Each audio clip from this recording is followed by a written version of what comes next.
Hi, Mary Baxter here with episode 13 in the Akashic Records series. And what we're going to talk about today are spirit guides. The main thing to understand about your existence on earth is that you are not alone, not ever. We have spirit guides, and these are angelic beings, ascended masters. They're with us always, 24 hours a day, 7 days a week, all the days of our incarnations. If wherever we go, in this room, my guides are present. When I leave, they go with me. When we're in our cars or on a bus or on a plane, our spirit guides are with us. Some come in for us right when we are born, and others can come along during our life journeys. Some leave if they've offered all they can.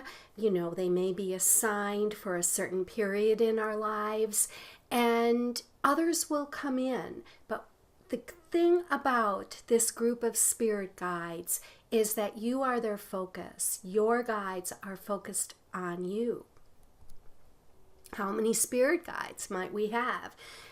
What I find is everyone has at least one. Many people have 5 to 7. You can have, guides throughout a lifetime. Many people will have the full spectrum of the energy realms that we discussed in earlier videos that are in their guidance system of their spirit guides. And sometimes individuals will have many more, especially if if you're someone who has a soul destiny contract where you're going to do something that benefits so many people in the world, far more people than you would, normally meet in day-to-day life, family, work, and so forth. So these individuals may have a need, and therefore you'll find them so many more spirit guides. Now, most of our guides are 6th and 7th dimensional, and so they really are not at a frequency where they can come in and be a human being, incarnate on earth. They have a different type of consciousness, and they have the overview. They have the creator source perspective. Now, why? Why would we have this? What's so important about a human being that we would have all this invisible interdimensional help? Well, third dimensional existence is very, very hard on our souls.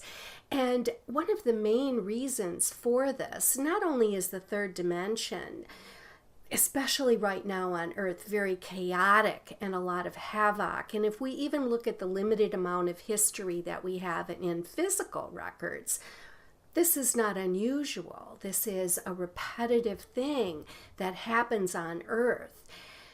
So with that, a distortion took place thousands of years ago.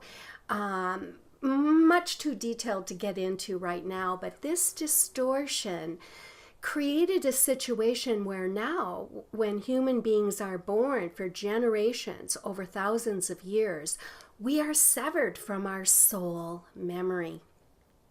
And this loss of who we really are takes its greatest toll in the human experience. So spirit guides are the way that the positive realms have dealt with this distortion. And this helps us to connect with our soul, with our lives, and what we have planned to do through our spirit guides. So spirit guides use our intuition to communicate with us because they have the answers. They have not forgotten. They are in communication directly with our souls. Why am I here? What am I meant to do? What's my path in life? Where do I meet the people that are meant for me? Where do I go? What do I do? Your spirit guides are always answering these questions for you. And so the more you can learn to listen and pay attention, the less difficult human life will be. Now, to use the language of intuition, our spirit guides are doing this. So how does this look?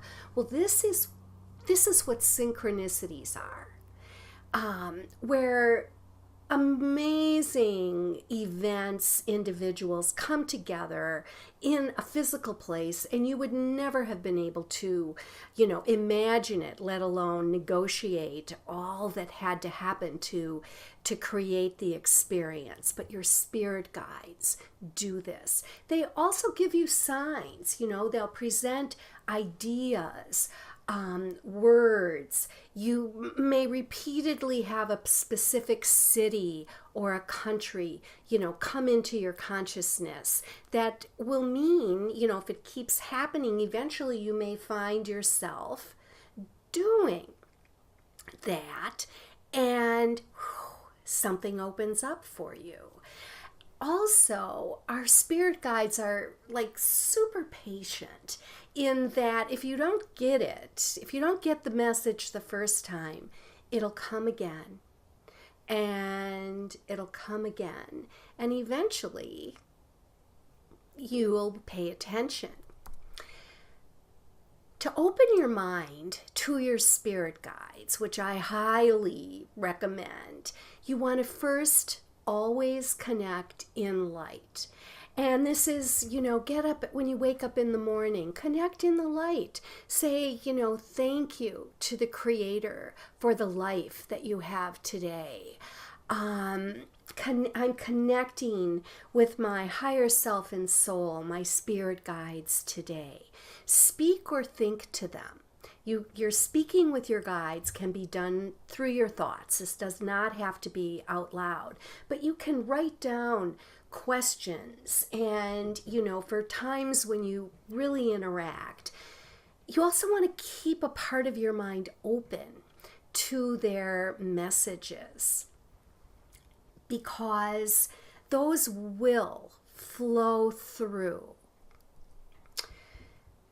Then for direct communication, and this is where you might write down some questions, things that are on your mind, and you can then learn through muscle testing and through pendulum dowsing this direct communication, not only with your spirit guides, but with your guardian angel, with loved ones who have passed, all of these kinds of details. So it's not just your, the global importance of your life and the guideposts within it, but it's your daily life that your spirit guides, they're with you and they can help you.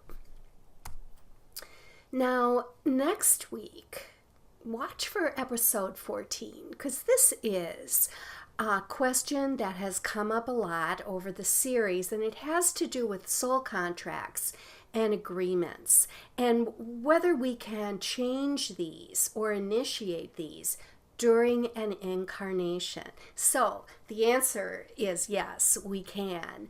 And the next video will be about how we can go about doing that. So watch for it in your inbox. And if you're ready for an Akashic reading, if you would like to learn to read the Akashic Records, to take a course in developing your own intuitive guidance, contact me. It's what I do, and I would love to work with you. Thank you for watching.